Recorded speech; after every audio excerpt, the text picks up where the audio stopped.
nunca falha. É ou não é que diz toda a verdade, é que só por dignidade no mundo ninguém trabalha. Bueno, bienvenidos a bordo. Bienvenidos a un programa que como uno dice siempre sobre los programas que presenta, que es un programa especial.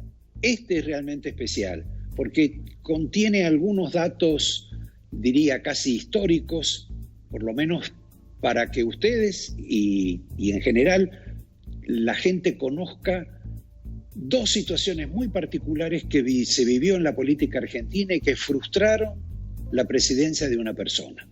Hasta ahora no habían sido del todo explicados. En este programa, un testigo, un protagonista de esa época, va a hablar. Antes, quiero hacer un repaso sobre una situación sumamente compleja que atraviesa el gobierno, más allá de que la Argentina o el seleccionado haya logrado ganar en Brasil.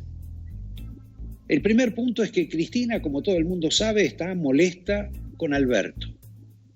Ahora uno empieza a descubrir que también está molesta porque Alberto está menos deteriorado en las encuestas que Cristina. Cristina quiere que Santiago Cafiero deje la jefatura de gabinete y que en su lugar vaya Guado de Pedro. También está peleado Alberto, y esto ha sido público, con Máximo Kirchner. Los dos han discutido a través de los medios por el tema de quién es más patriota. Máximo diciendo que el gobierno no estaba por conceder algunas cuestiones soberanas a los laboratorios extranjeros, sobre todo norteamericanos, y Alberto Fernández contestándole que no, que él es mucho más patriota que Máximo y que no le está por conceder nada a los laboratorios extranjeros. A todo esto la gente tiene un problema de vacunación, pero estas dos personas se han enfrascado en ese debate que parecía más lógico entre la grieta de lo que se llama el macrismo o la oposición y el gobierno. No, esto es entre los dos personajes, digamos, más importantes de la administración actual, Alberto Fernández y el hijo de Cristina Fernández de Kirchner. Vamos a repasar todo esto, pero también vamos a incluir otro dato más. El otro dato es el malestar entre el ministro de Economía, Martín Guzmán, y el gobernador de la provincia de Buenos Aires, Axel Kicillof. Guzmán, al parecer, se hartó de Axel Kicillof, de que le dé consejos, de que le diga lo que tiene que hacer, y que a su vez Kicillof viene empujado por Cristina. No le atiende más el teléfono. La situación es bastante complicada porque ya hoy salió una nueva reglamentación para las operaciones con dólares. Y la preocupación es que no se llegue con el dólar, digamos, tranquilo, quieto, hasta las elecciones. Pero este disgusto que tiene fundamentalmente Cristina de Kirchner y Kicillof contra Guzmán, quizá lo puedan saldar luego de las elecciones. El cambio de jefe de gabinete, algunos lo intentan hacer ahora. El reemplazo de Guzmán sería para después de las elecciones, después del 14. ¿Y quién está diseñando el plan? La verdad no lo sé, pero hay quienes le atribuyen esa responsabilidad a Sergio Massa. A Sergio Massa, quien se convertiría en ministro de Economía de la Argentina, rodeado por un núcleo de economistas profesionales que muchos conocemos, que sabemos que han estado en su cercanía y que él pretende convocarlos para una nueva etapa de gestión económica de la Argentina. Evitemos los nombres. Yo, por lo que sé, Sergio Massa en este momento, que está muy callado, por el momento solo trata de que vaya como número 2 del Ministerio de Transporte una persona de su cercanía, el intendente de Castelli, que se llama Echegarren. Este señor Francisco Echarren es el candidato que tiene Sergio Massa para ocupar el número 2 de transporte, un área delicadísima, sobre todo por la cantidad de fondos que se maneja. Esto es parte de una introducción que estoy haciendo para recordarles que el domingo pasado les advertí que iba a permitir el gobierno más vuelos que regresaran del exterior, a pesar de que los medios decían que por el contrario iba a haber más restricciones. No, el gobierno está autorizando más vuelos. A uno le puede gustar o no, si van a ser gradualmente, muchos, pocos, pero ha revisado esa cuestión y está abriendo esa posibilidad, sobre todo con los Estados Unidos. Antes de entrar en el tema principal de este programa con uno de los invitados, voy a detenerme en el tema del fútbol. Y no porque los jugadores de fútbol muy nítidamente en el partido de la semifinal con Colombia hayan entonado ese estribillo de periodistas hijos de puta, la puta que los parió, que lo hicieron por 2 veces, y nadie, ni los medios, ni los periodistas, ni las empresas, ni los encargados de la libertad de prensa, pensaron en replicar, en comentar o en decirlo. Se ocultó. En esta ocasión lo volvieron a decir con menos entusiasmo, pero lo volvieron a decir. Y quizá 1 o 2 periodistas dentro de la algarabía del triunfo lo comentaron.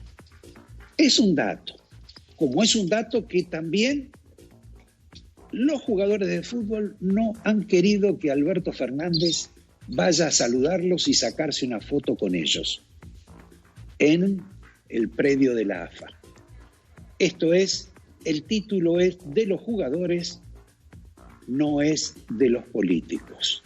Alberto se quedó en Olivos y a pesar de que el triunfo en alguna medida lo ha beneficiado en apariencia políticamente, y es curioso que lo haya beneficiado, porque el gobierno de Alberto está en contra de quien maneja la AFA, en contra de este señor que se llama Chiqui Tapia, que llegó ahí por su parentesco con Hugo Moyano.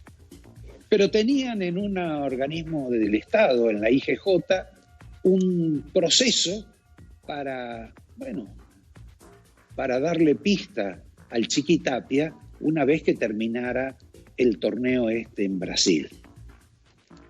Pero Chiqui Tapia en alguna medida ganó la Copa América, presidía la delegación, tuvo entre nosotros algún tipo de conflicto con los jugadores, porque estuvo propenso a romper la burbuja, esto es, no se quiso aguantar los 45 días encerrado con los jugadores.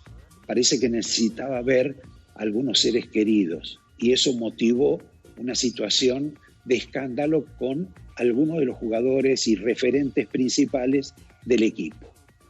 Pero lo más singular es que al gobierno se le complica la posibilidad de reemplazarlo a Scaloni, cuestión que ya venían caminando desde hace tiempo con más de un candidato, y fundamentalmente también se complica ahora el reemplazo del Chiqui Tapia como titular de la AFA. Fíjense ustedes lo curioso, es lo mismo que le ocurrió a Ricardo Alfonsín cuando era presidente de la Argentina en el 86 y el seleccionado ganó la Copa del Mundo. En ese momento el gobierno de Alfonsín había hecho de todo para desplazarlo a Carlos Salvador Vilardo. Había movido todo el esqueleto de la AFA para que cambiara todo ese sistema y gran parte del seleccionado. No pudo. También en ese momento, si bien los jugadores no reaccionaron mal, sí reaccionó mal Carlos Salvador Vilardo.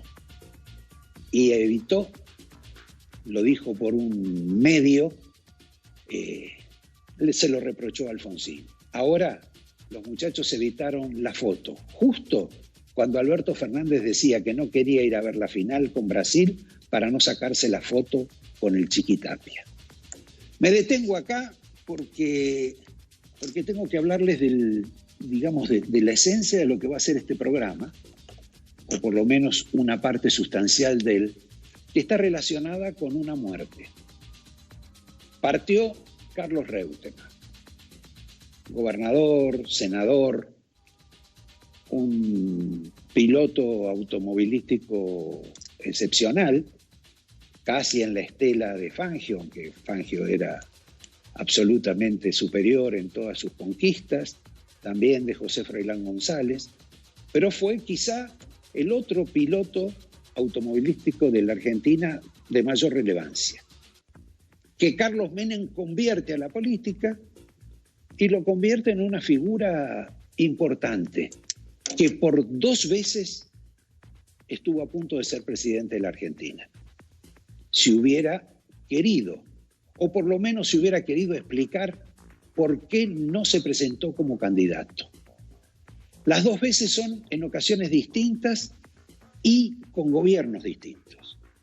El primero es con Carlos Menem, quien presuntamente lo había elegido como sucesor. Y el segundo episodio del cual la gente se acuerda, no me gustó lo que vi, fue cuando Duhalde iba a dejar el gobierno y en apariencia quería designarlo también su sucesor. Esta noche vamos a hablar con quien realmente fue el operador de Carlos Menem para que Carlos Reutemann fuera candidato en esa primera ocasión. Fue un exministro, Carlos Corach.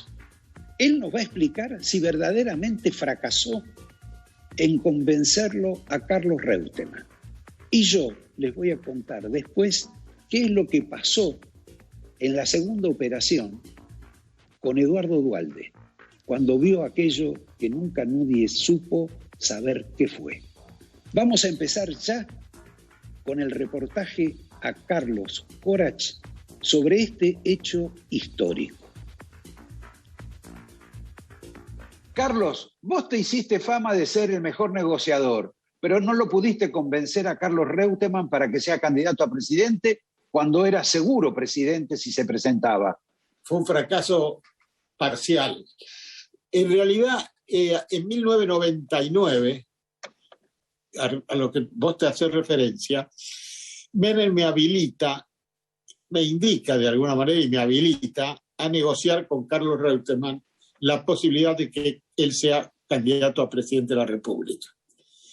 No recuerdo exactamente las fechas, pero sí que yo arreglé, digamos, combiné con Carlos Reutemann unas entrevistas un día viernes en lo que él frecuentaba, que era el Cercolo Italiano.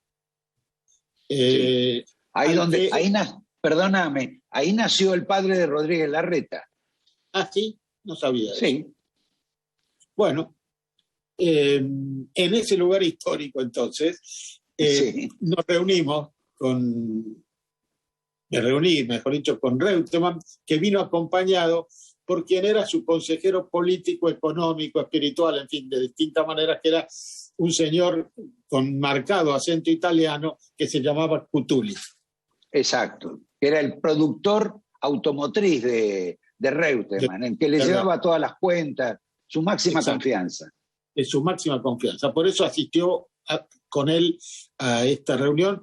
Esta reunión comenzó un día a las 10 de la mañana, creo, y almorzamos en el Cercolo Italiano y seguimos conversando hasta que, él de entrada se negaba, decía que no lo veía la posibilidad. Yo lo fui convenciendo y, digamos, después de almuerzo, un par de horas después de almuerzo, 2-3 horas después de almuerzo, me dice, la verdad que acepto. Así directamente me lo dijo.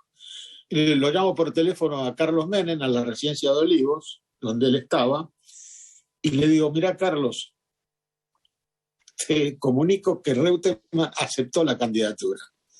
Así que quiero que vos hables con él. Que también me lo había pedido Reutemann. Dice, bueno, que vengan.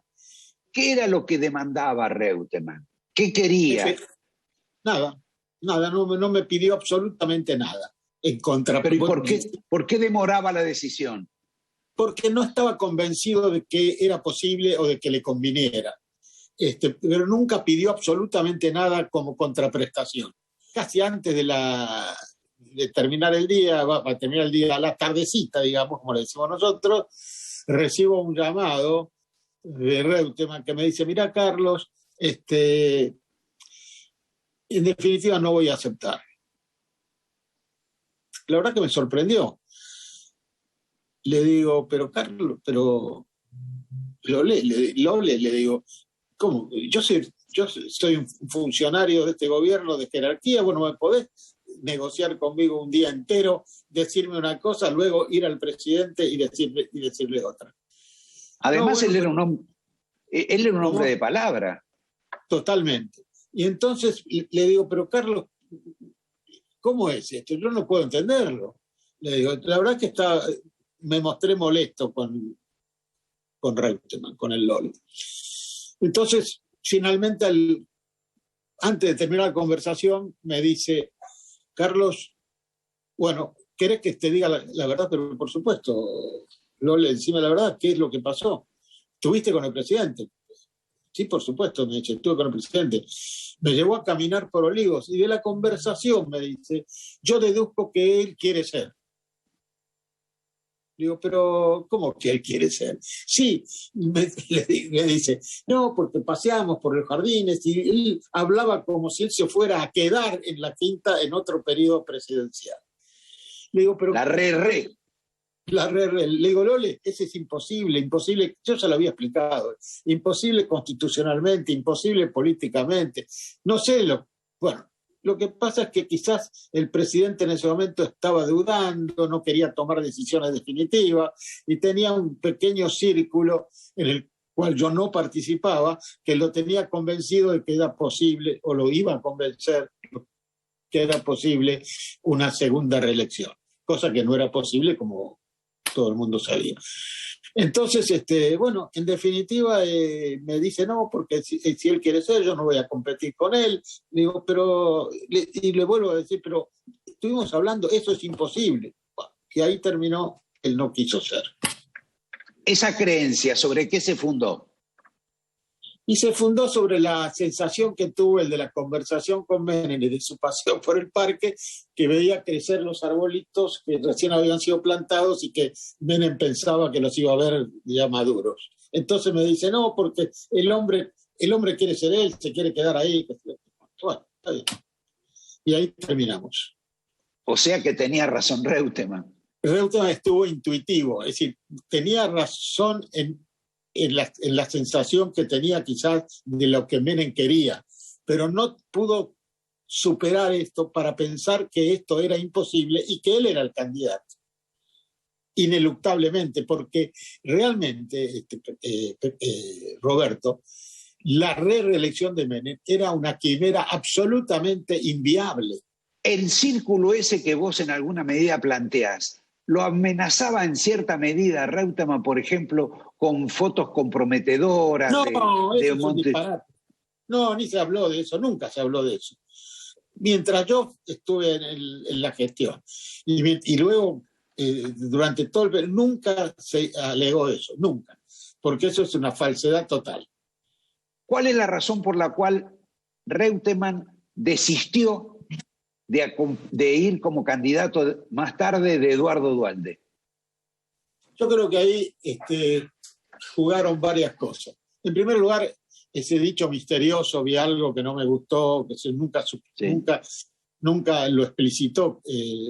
Reutemann, que era un hombre muy reservado, muy serio, muy austero en sus palabras, manejaba muy bien sus diálogos, sus pocos diálogos, ¿no? Y dijo: vi algo que no me gustó, nunca dijo qué fue ni qué es lo que no le gustó. Pero yo pienso que además... Perdón, Carlos, antes de que sigas, ¿a vos no te gustaría conocer qué fue lo que no le gustó? Sí, hoy en día no sé si me gustaría o no tengo mayor interés en conocerlo. ¿No? Entonces no te lo cuento, se lo cuento nada más que a la gente. Sí, contáselo a la gente. No sé que los que no les gustó, no lo sé. Pero de cualquier manera, lo que te digo que además me parece que él percibió en ese momento que él quedaba en el medio de la disputa Duhalde-Menem. Y él hacia Menem tenía un respeto muy especial, una relación muy especial que Menem le retribuía a él, ¿no?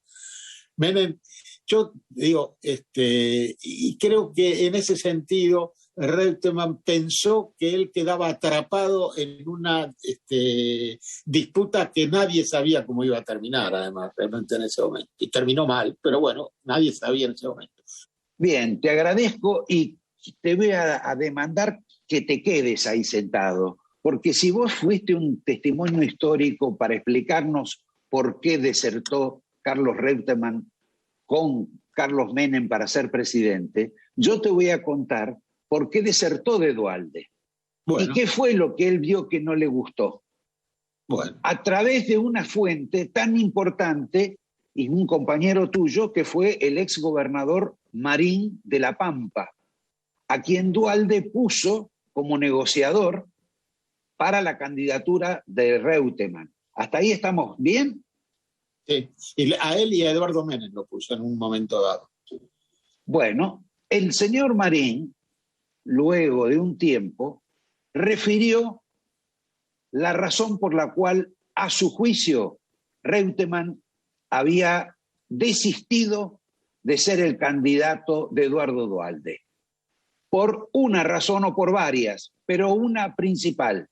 Él no quería que Eduardo Duhalde le pusiera como número 2 en la fórmula a Hilda Chiche Duhalde.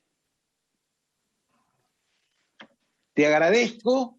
Gracias por la información, la tendré presente. Y yo espero que también los historiadores. Un gran abrazo y muy gentil por este recuerdo y esta aclaración histórica que hemos tenido. Muchas gracias. Un gran abrazo, saludos. Noche de confesiones, como ustedes verán, me parece que por lo menos tratan de ser explicativas sobre algunos sucesos del pasado y sobre la historia de este personaje tan curioso de la vida política argentina en su segunda etapa de vida, quien, sin embargo, a mí me dejó un enigma.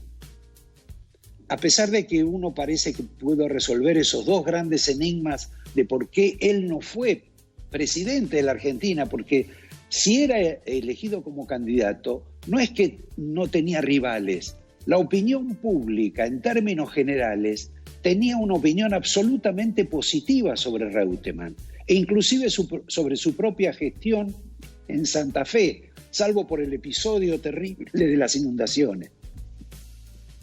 Lo que a mí me quedó como incógnita es que, trabajando en ámbito financiero, me llega la información de un comunicado de Reutemann, quien fue un tenaz opositor a la política con el agro del gobierno de los Kirchner, un comunicado presunto de él en el cual respaldaba a Cristina Fernández de Kirchner. A mí me pareció que era sospechoso el comunicado, alguien lo llamó a Reutemann, Reutemann me llama y me dice: el comunicado es absolutamente cierto y necesitaría que me lo publiques. Entonces yo le pregunté: discúlpame, Lole, ¿por qué razón vos, que tenés una clara oposición al manejo económico del gobierno kirchnerista, estás haciendo esta especie de apoyo, de respaldo a Cristina Fernández de Kirchner? Y entonces él me dijo: mira, yo fui compañero de Cristina y ella es una buena persona, es una buena mujer, y yo, sobre todo, Roberto, necesito que me publiques este comunicado.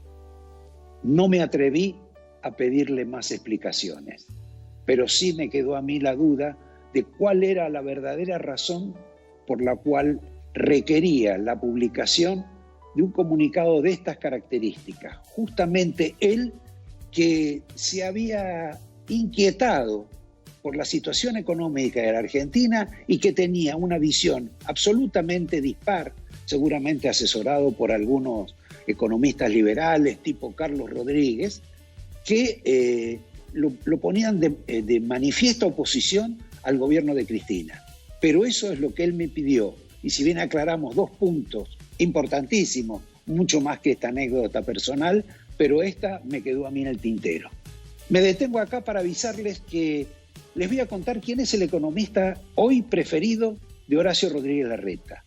Les voy a contar también cuáles son las internas que hay para un costado político, el de Cristina, demore el cierre de listas en la provincia de Buenos Aires. Mientras que, en cambio, el sector de la coalición opositora, con Horacio Rodríguez Larreta, quiere cerrar rápido sus propias listas en la provincia de Buenos Aires. Y mañana, lunes, van a determinar cuál va a ser el piso necesario para hacer la diferencia entre mayoría y minoría. También van a distinguir si va, no quién va primero, pero el que gane va primero, y si el 2 también corresponde a que vaya con el primero, mientras el 3 y el 4 va por el que va segundo. Pero lo que no resuelven es el problema de los nombres. Sobre eso vamos a explicar bastante, del mismo modo que vamos a explicar la pugna que tiene la propia Cristina para resolver la cabeza de la candidatura. Ella quiere a Santiago Cafiero, no porque le guste, sino porque quiere que deje ese lugar para que ahí vaya Guado de Pedro, hoy ministro del Interior. Y en reemplazo de Guado de Pedro, quizá un intendente, como Martín Insaurralde. Esto es también una especulación política. Como entramos en el tema de los peronistas, ya empecé a escuchar una canción de un recordado amigo que se llamaba Donald, y que el director creo que la va a poner al aire en este momento. Compañeros, siempre fuimos compañeros de alegrías y tristezas, en la escuela y en el bar. Como dice Donald, qué viejos estamos, somos todos compañeros, Javier. Bueno, también como decía el general, somos todos peronistas en Argentina, porque la oposición a través de María Eugenia Vidal, ya sabemos que María Eugenia Vidal se había pronunciado diciendo que ella se sentía cercana a los valores que encarnaban Perón y Evita, pero esta semana nos sorprendió. Perdón. ¿Ella aclaró cuáles son los valores de Perón? No aclaró. Ella no está acostumbrada a aclarar o dar demasiadas precisiones sobre sus definiciones. Pero bueno, el que sorprendió, el ex peronista o el ex porteño Diego Santilli, en una recorrida por la provincia de Buenos Aires esta semana, dijo que tenemos que reconstruir una provincia, volver a una provincia de Buenos Aires compañera. Y además dijo, los peronistas tenemos que construir de nuevo la provincia. Los peronistas como él. O sea que los opositores a la administración de los Fernández, del kirchnerismo, del cristinismo, de la cámpora, etcétera, del peronismo en términos de ese peronismo tan particular, en realidad la alternativa que tienen es votar más peronistas. Todos se autoperciben peronistas. Incluso Diego Santilli hace unos años nos dejaba una reflexión por el Día de la Lealtad con una foto con Perón de fondo. Convengamos, Javier, que Mauricio Macri también se sentía muy identificado con Perón. Inauguró un monumento y todo. Inauguró un monumento. En consecuencia, como dice el Donald, somos todos compañeros. Compañeros, siempre fuimos compañeros. Bueno, esta es una característica de la política argentina. Algunos hablan de la grieta, pero parece que la grieta, cuando se trata de ir a cobrar a la boletería, no existe. Vamos a ir a un corte comercial que espero que sea breve. Les prometo cumplir con todo lo que les anticipé y además una entrevista de impuestos. Pero después hay otra entrevista con un especialista en materia de encuestas que al revés de lo que dice todo el mundo o de lo que dice una gran parte de la población y una gran parte de la opinión mediática, ¿por qué Cristina corre mucho más riesgos que la oposición en las próximas elecciones? ¿Por qué ella puede perder más que los opositores? Al revés de lo que se dice. Mientras, los dejo y les sugiero esta residencia especial de 7 lunas que vamos a ver ahora junto con el resto de otros avisos comerciales. Y volvemos. Descubra 7 lunas, residencia para adultos mayores, un espacio exclusivo con un grupo reducido de residentes, profesionales de excelencia que garantizan bienestar y seguridad, mejorando su calidad de vida en un ambiente con estilo, funcionalidad y confort. 7 lunas cuenta con un equipo integral de profesionales que brindan un servicio personalizado. Plan todo incluido. Avenida Córdoba 1454 y Palacio Picaluga, Marcelo T. de Alvear 1560, www.7lunasresidencia.com.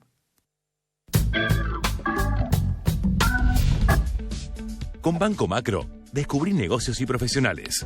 Innovación que te ayuda a mantener el balance entre lo personal y tus negocios.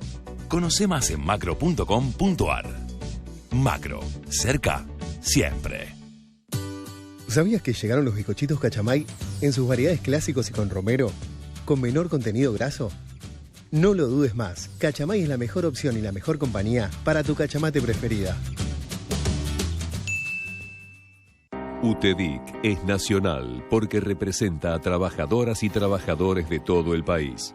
UTEDIC es federal porque lucha por el bienestar de todos por igual. Nuestros afiliados y afiliadas tienen obra social con cobertura nacional, centros de formación profesional para favorecer su desarrollo y centros vacacionales y recreativos para disfrutar en familia. UTEDIC. Somos una unión cada día más fuerte.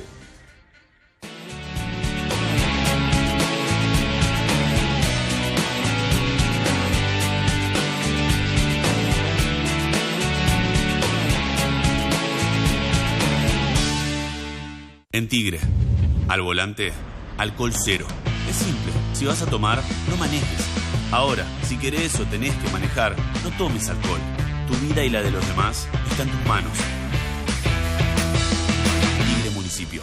Los 1001 dolores alivia el Nuevo Geniol, un comprimido de liberación inmediata con paracetamol, para liberarte de los dolores más intensos. Nuevo Geniol con paracetamol.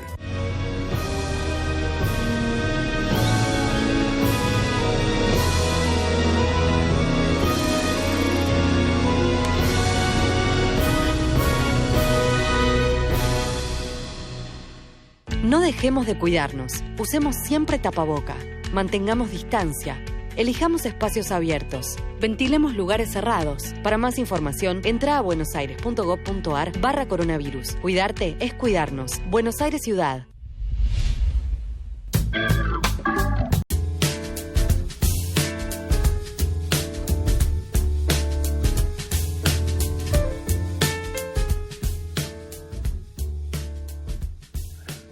Entre todos los anuncios que les hice, no les comenté un video que hemos preparado, que lo vamos a dar antes de terminar el programa, sobre acontecimientos verdaderamente trágicos y violentos que se han vivido esta semana en Caracas. Ya habíamos anticipado hace un par de meses la acción de varios grupos que no sé cómo los califica, pero sí elementos que el gobierno de Maduro diría que son subversivos o son narcotraficantes, más narcotraficantes que lo que se los acusa a ellos, que manejan determinados barrios, algunos conocidos como Cota, en Caracas. Es estremecedor, les insisto, lo que vamos a ver y de lo que ocurrió el jueves pasado. Hace pocos días ya le han puesto precio a la cabeza de estos dirigentes, belicosos que están en contra de la policía y de la administración de Maduro. Coinciden también estos fenómenos, casi curiosamente, con las últimas algarabías de protesta o algaradas de protesta que hay contra el gobierno de Cuba en La Habana. Antes de pasar a eso, voy a hacer una referencia al complejo momento político que se vive en la Argentina, no lo que ustedes ya saben en materia económica, etcétera, sino a la discusión que tienen los dirigentes entre ellos, mirando las próximas elecciones. Les dije que en la provincia de Buenos Aires, Horacio Rodríguez Larreta quiso imponer el mismo mecanismo que puso en la capital federal, que desplazó a Mauricio Macri, que se permitió desplazarse también a sí mismo, que desplazó a Patricia Bullrich, episodio que va a tener algún tipo de consecuencia más adelante, más allá de que se hayan sacado una foto de la unidad, en el cual algunos van a mencionar inclusive al esposo de la señora Bullrich, que es el señor Yanco. También eso merece algún tipo de explicación de por qué unos se quedan y otros se retiran. En la capital federal, Horacio Rodríguez Larreta hizo algo sencillo. Le eligió las medialunas para que tuvieran desayuno los distintos participantes del PRO, del radicalismo y también de la coalición cívica. No puede hacer lo mismo en la provincia de Buenos Aires, porque no tiene lugares en las listas. Y su irrupción en la provincia de Buenos Aires es bastante compleja, porque no solo ha tenido la oposición del radicalismo con el candidato Manes, sino que también algunas personas que estaban cerca del PRO que se pasaron a la oposición. No les gusta el candidato Santilli que lleva Rodríguez Larreta, y en ese caso, tanto Monzó, por ejemplo, ya se ha pasado para el lado de Manes, también parece que se pasó Jorge Macri, y van a ir a una gran interna en la cual no se sabe si va a poder participar José Luis Espert, que confiaba en que lo dejaran intervenir con su caudal de votos grande o pequeño. Esa es una discusión muy complicada para Horacio Rodríguez Larreta. ¿Por qué? Porque Santilli no tiene lugares. Tiene los que se van del PRO, que vence su mandato, y los que quieren entrar. Y si uno mira la lista de los participantes, son muchos. En cambio, el radicalismo con Manes tiene más posibilidades de poder darles lugar a figuras como, por ejemplo, podría ser Monzó o eventualmente Jorge Macri. Esta es la complejidad del tema, y mucho más compleja porque el personaje Manes también le genera algún tipo de conflicto a los radicales, por lo menos a la cúpula del radicalismo. Hay algunos que ya dicen que Manes no hace lo que el radicalismo quiere, más allá de que Manes dice que él tiene una historia radical importante. Hasta ahí estamos con el bloque opositor, que trata de cerrar lo más rápido posible las candidaturas para las próximas elecciones.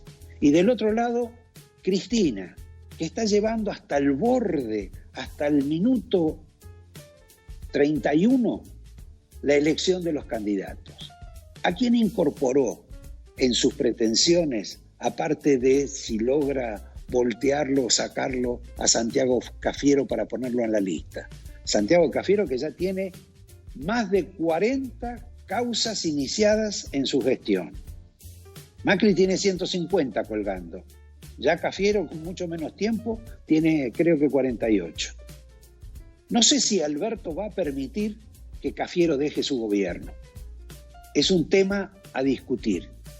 Pero ella ya, aparte de las mujeres que tiene, y acá le voy a pedir al director que me recuerde la foto, que le muestre a ustedes la foto del presidente de la Nación anoche, cuando festejaba con su amigo Pepe Albistur y sus respectivas cónyuges o parejas, en un caso Fabiola y en el otro caso Victoria Tolosa Paz, una de las máximas candidatas a integrar la lista de diputados.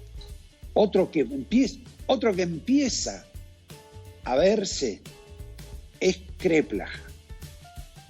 Kreplach es el viceministro de Salud de la provincia de Buenos Aires, el hombre que era dueño del coche con el cual el compañero Kicillof recorría la provincia de Buenos Aires en sus campañas, junto con el jefe de gabinete Bianco.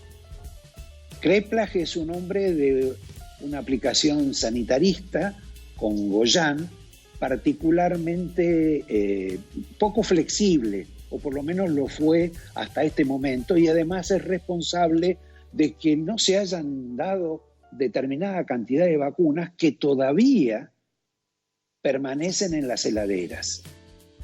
Insólito. Pero ha empezado un programa de vacunación nueva.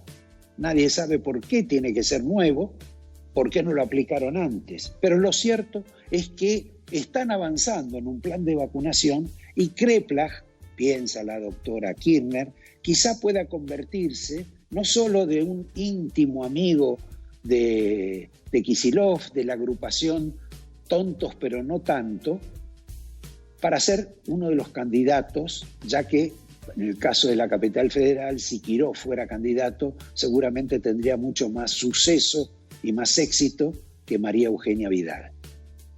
Ahí, constituir la lista parece bastante más sencilla, porque la determina solo la lapicera de Cristina. Me detengo en este momento para ir a otra... Bueno, no les dije quién va a ser quién es el economista preferido y el más cercano hoy a Horacio Rodríguez Larreta. Bueno, es el que era ministro de Economía de María Eugenia Vidal y luego terminó ministro de Economía de Macri. Me refiero a Hernán Lacunza. No busquen otros. Hoy Lacunza es el principal dador de sangre económica de Horacio Rodríguez Larreta, quien además también hasta capturó la voluntad y la amistad de aquel hermano del alma, el empresario más reconocido y cercano de Macri, que no sé si dejó de ser hermano del alma de Macri, pero sí ha pasado a integrarse a las filas del compañero Rodríguez Larreta. Antes que nada, hablando de todo este proceso, veamos cómo se mezcla Rodríguez Larreta con la familia Moyano. Veamos cómo se mezcla Rodríguez Larreta con Grabois, el pájaro o el pajarito más chico en relación a su padre. Algo sobre lo cual casi nadie habla, pero sobre el cual tenemos la información que nos va a dar Javier García y también algún aporte de un colaborador de este programa que se llama Abdo. Por favor, director, vamos con este video.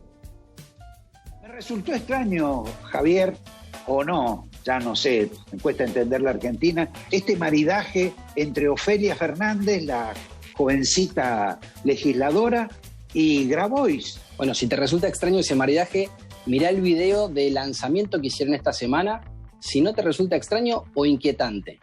El techo, la comida, el sueldo,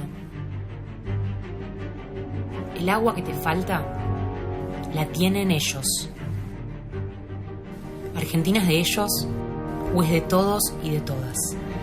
Lo que no sé cómo van a ser la reversión de esto de que hay gente que se ha apoderado de los bienes de otros, de este proceso tan injusto como diría el Papa, ¿verdad? Donde la propiedad es secundaria. Bueno, Grabois, muy amigo, muy cercano al Papa, tiene esta idea o quiere es subordinado al Papa, perdóname. Sí, es una especie de empleado del Papa. Es empleado del Papa, del Vaticano. Y tiene esta idea o quiere permear esta idea que él tiene de que lo que le falta a la gente es porque la tienen los que él llama poderes fácticos en la Argentina. No es responsabilidad de los gobiernos, sino que es culpa de los poderes fácticos. Y al gobierno de Alberto Fernández también lo criticó y dijo que el gabinete de Alberto era un gabinete blanco, muy porteño y clase mediero. Alguien tendría que plantearlo en el INADI. Además, como vos decís, ¿no? Él es blanco.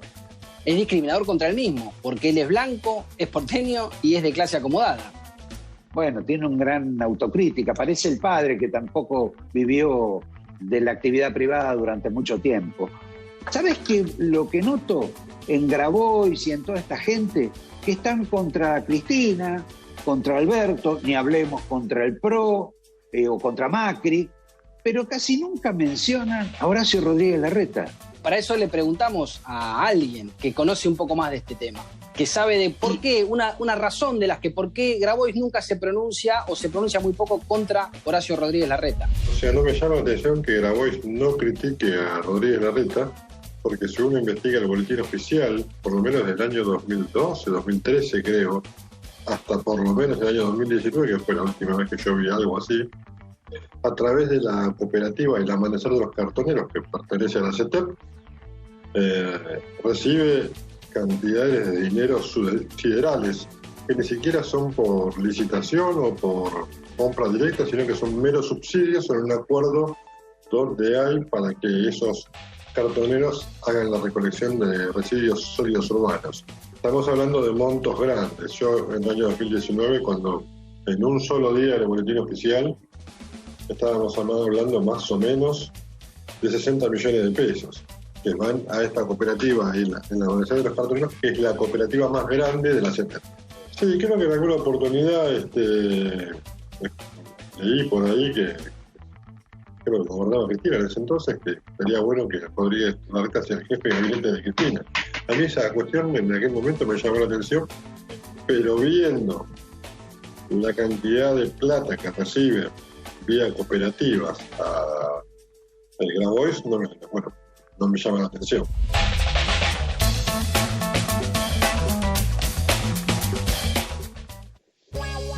Dos detalles después de esta nota de Javier y de las menciones de Abdón.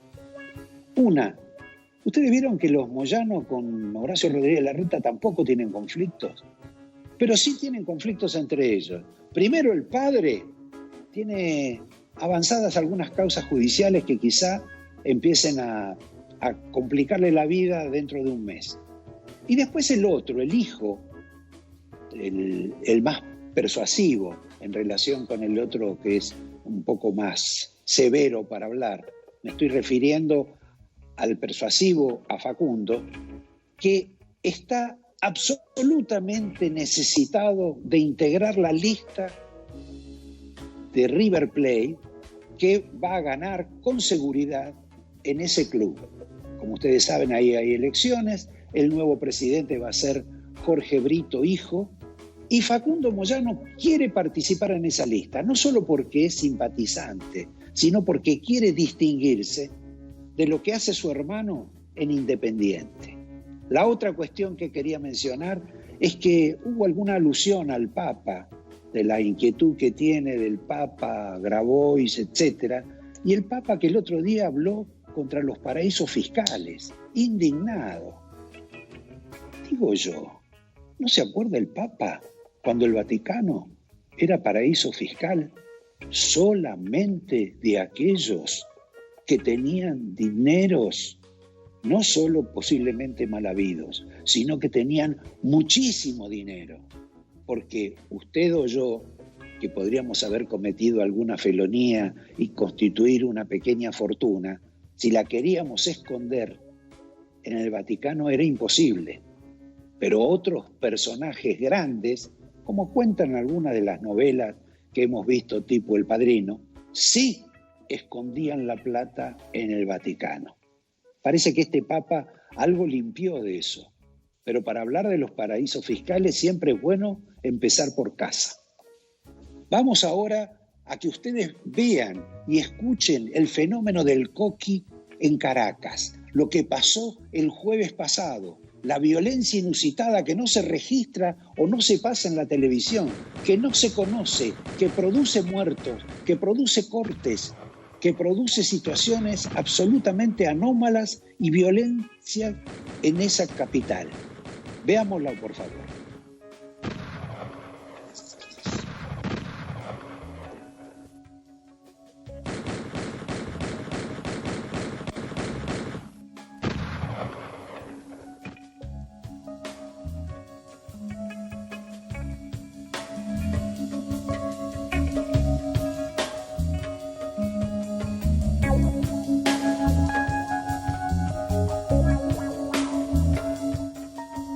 Hace 2 meses nosotros publicamos la información sobre el coqui. El coqui es una pesadilla para la administración de Maduro. Lo está desestabilizando en Caracas. Y estamos hablando de alguien que es una especie de líder de los villeros de Caracas, de la pobreza que fabricó el propio Maduro, el propio sistema de Caracas. En fin, hasta ahí llegó, y quiero el director que corte esto porque tenemos otras cuestiones pendientes del programa. Ligeramente vamos a ir a un corte para después sí entrar en la entrevista con Gustavo Córdoba para saber por qué de pronto Cristina de Kirchner puede perder mucho más que la oposición en las próximas elecciones. Argentina debe conquistar nuevos mercados para converger con las economías más desarrolladas. Adrián Mercado cuenta con portfolios de inversión, agroindustriales, de logística, yacimientos de litio y otros minerales. Llegó la hora de Adrián Mercado Comex. No olvides lavarte frecuentemente las manos con agua y jabón y taparte con el pliegue del codo cuando tosés o estornudás. Osudra, la obra social de los trabajadores del turismo, la hotelería y la gastronomía de la República Argentina, te cuida. En Arcor seguimos mirando al futuro con la misma pasión y compromiso del primer día. Arcor, 70 años mirando al futuro. Cumplimos años y lo que nos impulsa a mejorar es saber que todo lo que hacemos es para cumplir siempre con vos. OSPE, 25 años dedicados a cuidarte.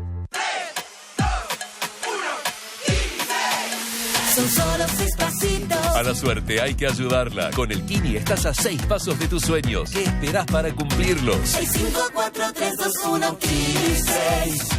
Próximo pozo, 400 millones de pesos. Grupo Petersen, desde 1920, construyendo el país.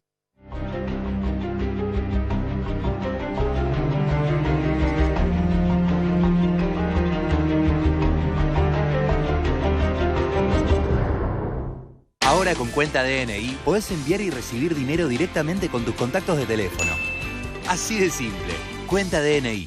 Banco Provincia.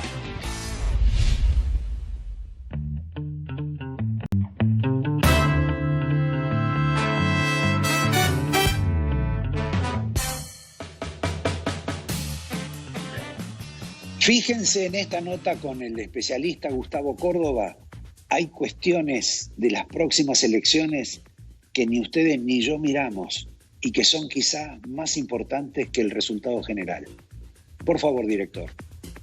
En general, todo el mundo o gran parte de los medios hablan sobre el riesgo de que Cristina obtenga la mayoría en la Cámara de Diputados, el riesgo de que ese hecho convierta a la Argentina en una enana de Venezuela, el riesgo político de que se expanda la autocracia de Cristina de Kirchner, etc.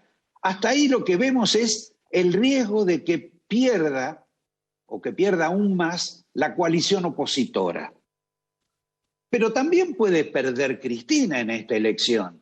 Por ejemplo, en el tema de los senadores, y tampoco sé si en el tema de los diputados está tan asegurada. Primero hay que clarificar y contextualizar qué es lo que vamos a votar este año. Para mí, hay una proyección de deseos de la dirigencia de darle a esta elección un carácter que no tiene, ¿no? Proyectar, por ejemplo, las presidenciales, proyectar ambiciones personales para cargo de ejecutivo. En la historia hemos visto, ya sean las victorias de Sergio Massa o de Narváez al kirchnerismo, que después no pudieron configurar un escenario favorable en la presidencial. Y qué decir de la victoria de Macri en 2017, que tampoco le configuró un escenario favorable.